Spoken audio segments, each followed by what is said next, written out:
That's just cold. That's right everyone, Dragonball Super episode 108 is here and yeah, you can't betray the betrayer. Frieza and Frost, Intersecting Evil Intentions. Because good intentions are for chumps. Now before we begin, here's a word from today's review sponsor, Verve. Frost may be causing all sorts of trouble, but Verve, brought to you by Crunchyroll, has been doing the complete opposite. This month on Verve, catch another action-packed animation series, Last Man, Fridays at 3 PM Pacific, available on the Mondo Network. It's pretty sweet, I totally recommend it. Verve brings you the best from not just Crunchyroll and Funimation, but Cartoon Hangover, Rooster Teeth, and more. Visit the link in the description and you'll now receive a 30-day free trial of Verve's combo pack. That gets you unlimited access to 8 channels, all ad-free, plus special content reserved for premium members. Normally this is worth $32 a month, but for you, it's only $9.99. Visit the link in the description to get an ad-free trial of the Verve combo pack for 30 days, and let me know what else I should be watching in the comments below. Now on with the review. For once, we don't start the episode with the Omni Kings randomly jabbing their fingers at a god pad. No. Instead, we are going straight into Goku and Ribrianne fighting. One for honor and love, and the other because he has to stall for time before he can actually go and fight Jiren. Having said that though, Goku doesn't seem to mind this too much because he can see Ribrianne's fighting spirit shine through. It doesn't matter what his opponent identifies as. If you got that spirit, then you're A-okay with me. Now let me punch you. But Goku, it's not fighting spirit. It's the power of love. Something that I think Goku doesn't quite understand. Love for bacon? Maybe. Then we see the pretty love machine gun. Wait a minute. I'm beginning to see a pattern here. Universe 2 and Universe 11. One has pretty at the beginning of their attacks, and one has justice at the beginning of their attacks. They are perfect twin universes. Krillin, in his new status as a pourer of exposition, states that Goku is thoroughly confused with all of these love attacks. Yeah, you're not kidding, mate. I don't think Goku understands love at all. And I laughed harder than I should have when I heard him say that. Lakia from Universe 8 is surprised that another universe is actually showing promise. He thought that Universe 6 or 7 were gonna win. Yeah, I think we all thought that too, because plot and, marketing? Oh boy, we're actually hearing from every single exempt universe. I think this is the first time since the tournament began. Wait a minute. Maybe they've been told by the Omni Kings to do some work for a change, and it's not them doing the exposition or just jabbing at the god pads. We're actually getting to see Lakia and Arak and Iwan and yeah, them actually talking for once. That's okay with me because anytime I see Agu from Universe 12 on screen, I just keep thinking Doug funny. And I'm alright with that. Suddenly, we then see Toppo justice punching Kaba in the face and he goes flying into a rock. Oh no. Kaba's being tarnished with a tarball brush. Oh man, he's gonna fall into obscurity, I just know it. Oh hey, wait guys. Frieza is back after his 6-episode absence from significant dialogue. This is pretty big. He fabulously observes everyone fighting amongst themselves before he chooses to jump into the fray and pick some meat to go with his rosé wine.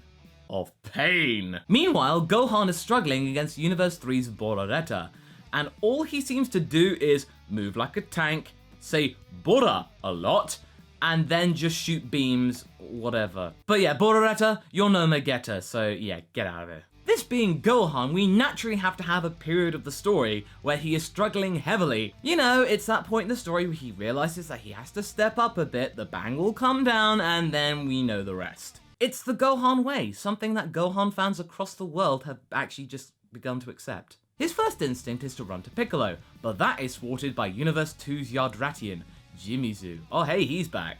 Gohan at least knows what Yardratians can do, so he states to himself to not let his guard down, meaning that he is going to let his guard down. Expect him to do so many times. That way when it happens, you won't be disappointed. After a couple of terms of the animation being recycled, in some cases just being reversed to look different, the fight begins.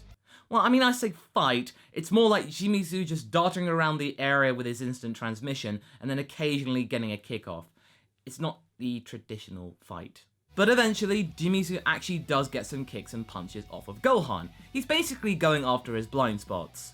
Now those are places you can't really let your guard down because it's impossible to have a guard in the first place, so I guess Gohan's not letting his guard down? Maybe?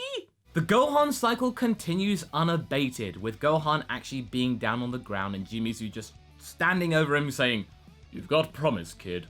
but you're no match for me. Come back next time when you're stronger. Oh, okay, Frieza's here. And this is the perfect opportunity for him to strut his stuff. He can demonstrate to the son of the monkey that bested him all of these years ago that he is the best, whilst also saving him.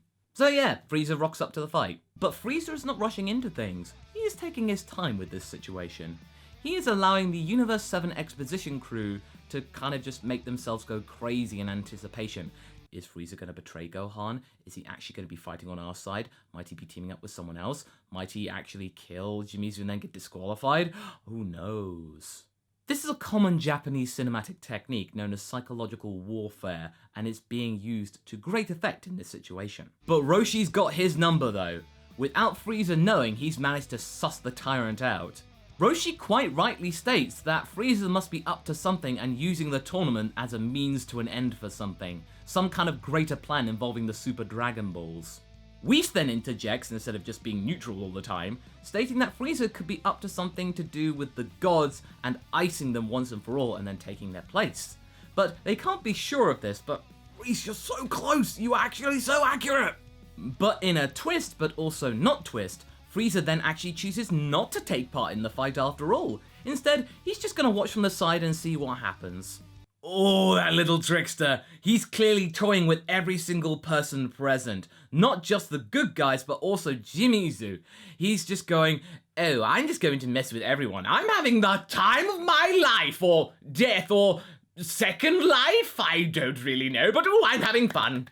I gotta say, the writers are using every single aspect of his evil traits to great effect here. So masterfully done. After Jimizu knocks around Gohan some more, he goes in for the finisher, but his energy blast is blasted away. But in typical Dragon Ball fashion, we have to actually turn our heads to see where the blast came from. What's Frieza's excuse this time? Oh, his hand slipped. Ugh, nothing he slips can be good. Okay, so apparently Frieza changed his mind and he wants to fight now. Well, I guess that's no skin off Jimizu's non-existent nose. I am so sorry. He goes after Frieza, but he is no match for him, because Frieza knows the ultimate weakness to instant transmission. Tails. You see Goku and Gohan? If you just kept your tails, then this whole fight would have just been a walk in the park. Frieza can counter their technique with super speed alone, and promptly begins to blast and punch the Ardratian silly, before then blasting him again to almost death. Everybody assumes that he has actually killed Jimizu, but no, come on. Frieza may be evil, but he's not stupid. Don't be so quick to judge, guys. Just because Frieza is menacing doesn't mean he's actually going to then just thwart his own plan. Frieza is clearly enjoying all of this newfound attention, scaring the bejesus out of Hellas, and then getting Gohan to frantically scream, "Frieza!" at the top of his lungs, just like the good old days. Oh, he misses those times. He then states to Gohan that he should have just gone to full power and then just blasted the enemy away right from the get-go. Now, you see, someone in universe gets what we've all been trying to say for the longest time. Thank you, at least someone gets it. Suddenly, but not so suddenly, Frost appears from the sidelines. Boo! Hiss! Anger! Other nasty pantomime bad guy things! This situation has rattled even Champa, but don't worry, Chumpykins. Frost is on your side, and so is Frieza, apparently. Yep, apparently all those things that we've been suspecting are coming true, apparently being the operative word here. Frost and Frieza's mutual distaste for the Saiyan race has brought them together against Gohan. So Frieza chooses to relish this situation and allows Frost to praise him constantly about saying, "Oh Lord Frieza, you're so great and powerful and smart. Oh yes, I know I'm so great, but don't let me stop you, carry on." This is all before Frieza begins to torture Gohan, but don't be so sure right now. Frost still doesn't trust Frieza. He prepares an energy blast just in case things go south. Oh man, this is one complicated relationship. As Gohan and Frieza fight, something clicks between them. Gohan has managed to figure out what Frieza's up to, so he chooses to roll with the situation. Meanwhile, the Omni Kings have noted that Universe 7 apparently seems to be fighting amongst themselves, and seem to be okay with it. You know, these guys, they don't seem to mind if rules are broken, so long as it looks cool. Yeah, it looks cool to them, so they're just going like, hey, yeah, carry on. Gohan then promptly brings down the bang.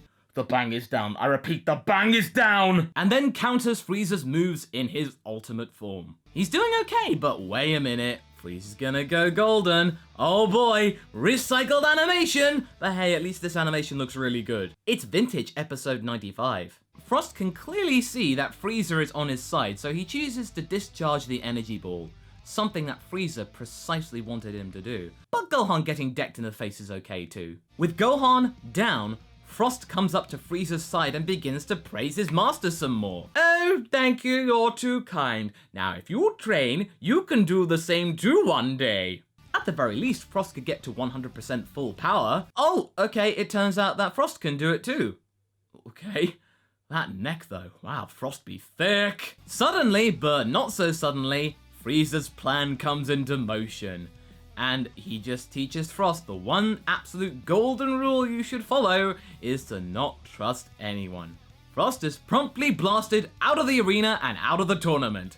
Who'd have seen that one coming? If you saw that coming, type down in the comments, that was ice cold, so I can actually know. Yeah, it turns out I was right. Frieza and Gohan were just playing along. Understandably, Frost is a little sore about this betrayal, but then Frieza calmly states that, "Why would I ever side with an amateur like you, even though you look just as beautiful as me?" Well, maybe not as beautiful as me, but you get the idea. So Frost chooses to show Frieza what an amateur can do, and prepares a blast from the sidelines, but then is promptly erased by the Omni King. Okay, I did not see that coming. Really, I did not.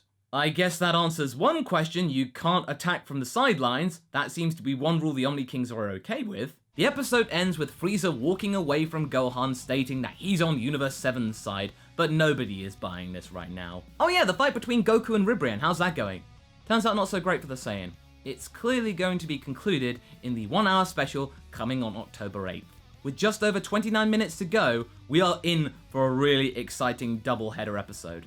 All in all, this episode was really interesting. Sure enough, we did get Frieza betraying someone, but someone we didn't expect. But then also did expect at the same time. It's very confusing like that. Either way, it was the perfect method to generate hype on Toei's part for the upcoming Double Bill episode coming in a couple of weeks. So there won't be an episode next week, but don't worry, I will have some super content, my top 5 favorite episodes as of now. So be sure to tune in for that countdown next week. But anyway, that was my review for Dragon Ball Super episode 108. Tune in soon for my review of Dragon Ball Super episode 109. Until the next one, be sure to like and subscribe. Catch you later!